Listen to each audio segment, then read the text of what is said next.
Assalamualaikum warahmatullahi wabarakatuh. Sebelumnya izin mengenalkan diri. Nama saya Ayu Lestari dengan NPM A1A020110 dari kelas 1C dengan mata kuliah Kebudayaan Indonesia dengan tugas menceritakan kebudayaan daerah asal, program studi Pendidikan Bahasa Indonesia, Fakultas Keguruan dan Ilmu Pendidikan, Universitas Bengkulu.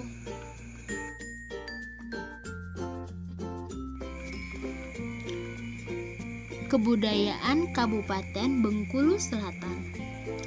Bengkulu Selatan merupakan kabupaten dari Provinsi Bengkulu yang terletak di sebelah Bukit Barisan, mana adalah kota dari Kabupaten Bengkulu Selatan.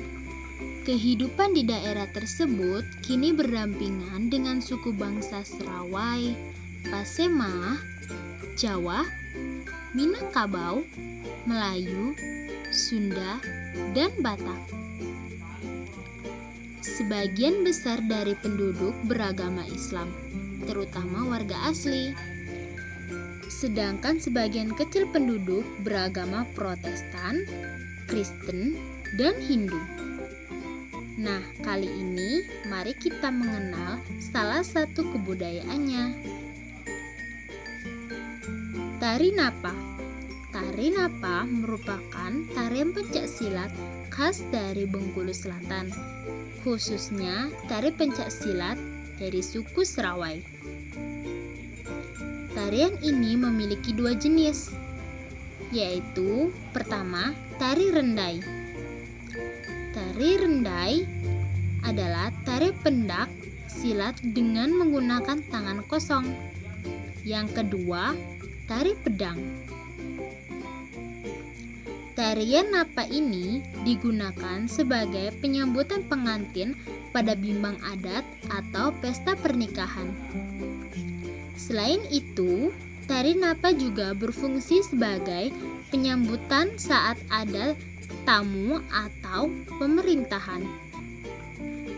Tarian ini berisikan tentang ungkapan kegembiraan dalam menyambut kedatangan pengantin dan tamu adat yang disebut dengan mendah. Ketika kedua pengantin tiba ke tempat acara atau pesta yang diadakan, baik di rumah pengantin laki-laki atau pengantin perempuan. Cara tari Napa ini berawal dari zaman nenek moyang dahulu, yaitu dari suku Serawai, di mana tarian ini menceritakan tentang pertarungan dua orang yang saling beradu kekuatan dalam seni tari. Tari Napa telah digunakan oleh masyarakat secara turun-temurun sebagai salah satu warisan kebudayaan nenek moyang masyarakat Bengkulu Selatan. Tarian ini biasanya diiringi oleh serunai lengkap dengan nyanyian khasnya yang seperti pantun atau disebut dengan istilah cundai. Di Seluma, tarian ini disebut dindang.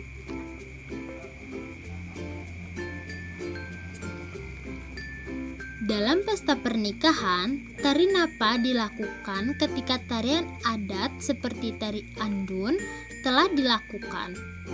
Karena jika tidak didahului dengan kesenian dendang atau mutus tari, maka tari Napa tidak sah atau tidak boleh untuk dilakukan. Tari Napa ditarikan oleh dua orang pria, satu dari pihak pengantin perempuan dan satu dari pihak pengantin laki-laki, yang saling berhadapan dengan gerak menyerupai pencaksilat. Tarian ini dilakukan pada pagi hari, yaitu sekitar jam 9, saat mendah atau tamu adat sampai ke pesta pernikahan.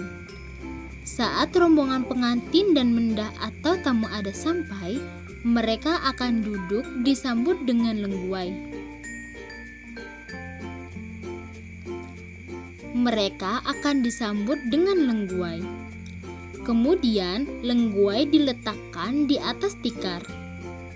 Kedua mempelai duduk di kursi dan persiapan napa pengantin dimulai. Kedua penari tersebut akan saling berhadapan saat menari karena memang sudah ketetapannya seperti itu. Selain kesiapan penari, ada juga beberapa sarana yang perlu disiapkan untuk mengadakan tari napa seperti lengguai atau tempat sirih.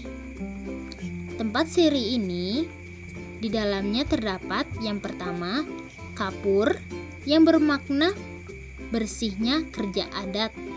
Kedua, gambir bermakna lapiak, langkup atau tikar tempat duduk raja adat. Tiga, pinang sebagai tonggak raja adat. 4.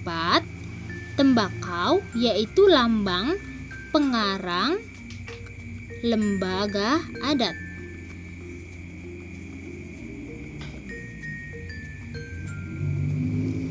Dan lengguai ini selalu ada ketika tarian ini dilakukan, yang dimana lengguai tersebut diletakkan di atas tikar yang biasanya terbuat dari anyaman rumbai, diletakkan bersilang, di mana cara peletakannya ini memiliki makna, yaitu pertemuan antara dua keluarga besar yang akan bersatu menjadi keluarga baru. Ada juga tempat lilin.